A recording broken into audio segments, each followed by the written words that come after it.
Hey friends, just doing a little walk and talk here in South Carolina.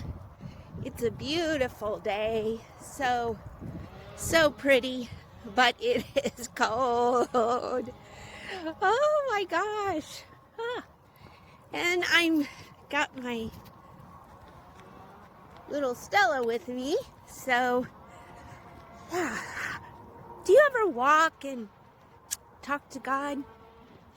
Just out loud and share, your appreciation for, the beauty of the sky, the trees,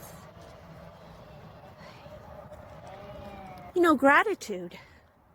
It's a great time for a gratitude walk, sharing with God all the things that He has done for you and is going to do, and how He meets you, in the hard and the difficult. And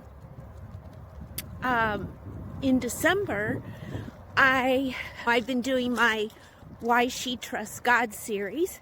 So December, I'm sharing a very, very dark time in my life,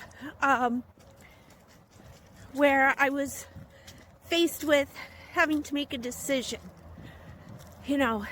between acceptance and despair. And, even now when I think back to it, I can relive all those emotions and the despairing and the struggle and just that sick feeling in my stomach, and but I am also very thankful to God for that time. So I hope you'll listen to that. It'll air on the podcast December 1st. All right, well, until next time.